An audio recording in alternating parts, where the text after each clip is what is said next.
One of the side things that I see, and I can correlate what I've learned from Mike about this, but then when you read about Kobe and Jordan and these guys that performed at these crazy levels, and Brady to some degree, there's always this element of people on the other side that don't like them.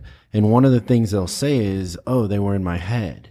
Yeah. And so one thing that it seems that taking these lessons from Mike and kind of visualizing the smell, kind of almost the art of it, like you were saying, the poetry and living in it, is it makes you in an odd way be 2 steps ahead of everybody.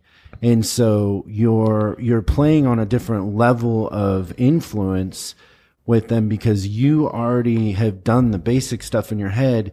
You're playing an advanced game when everybody else is just getting to the starting line. If that makes sense. Yeah, Mike is always 5 steps ahead. Like he calls it a grand strategy, but he has the ability to create a grand strategy and everybody's focused on where he's letting them focus, but he's already 10 steps beyond. Like when he didn't have a jet, nobody knew that he was gonna, the jet maybe is not an analogy, but his numbers that he's done in the performance, nobody knew that or would have bet money on it. But he was just letting him play the game in front of him right then. But because you visualized it so much, by the time you get there, they don't understand that they were. I'm already ahead. Yeah, they were just a step in the cog. Does that make sense? Yep. You're inventing the future.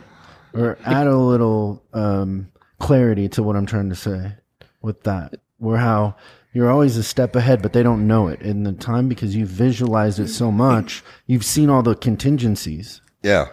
Oh man, like I live inside my head. In Myers-Briggs, I'm an INTJ. If anyone wants to look that up, kind of a weird lot. But I live inside my head, so I run a lot of different scenarios in my head, and I try to look at things in all these different ways. That's why actually cannabis helps. At the end of the day, I'll get high and I'll look, and it opens up a different way, and it gives me more of a perspective all the way around to the things to look at that I didn't think of looking at before.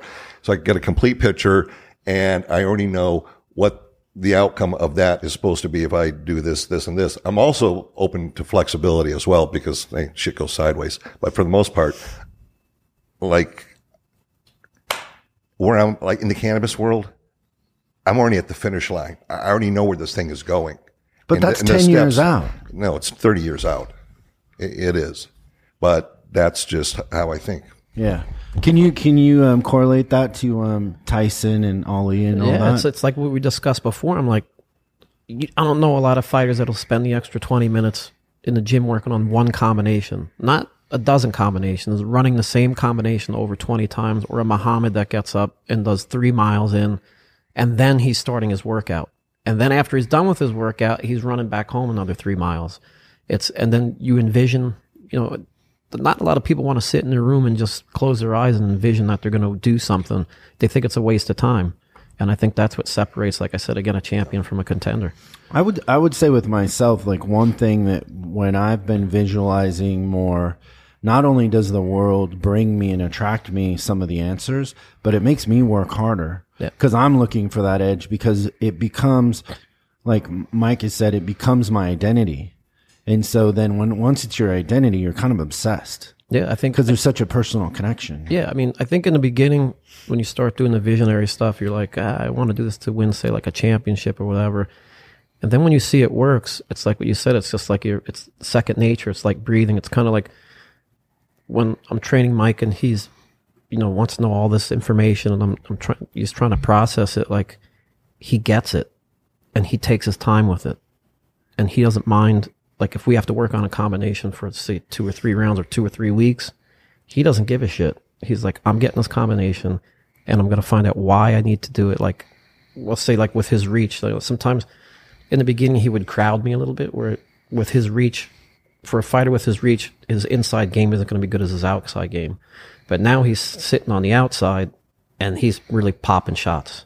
So, and now he sees it. Like, he's like, man, there's so much to think. I got to process and all this. I'm like, don't worry, dude. It's going to come like second nature. And all of a sudden, we'll start doing these combinations on the mitts. And he's like, starts throwing his hands. Fuck yeah! He goes, I got it. And I'm like, I told you, he doesn't even have to think about it anymore. He just gets it. Chris, what is one thing that you've manifested in your life that you look back on, you're like, I did that, I worked hard for that, I made that happen? There's a ton. Like, Just give me like one of your favorites. Writing a book, I guess. That was That's something a hard that thing to do. Manifested. Yeah, certain sales numbers. Yeah. Like, yeah.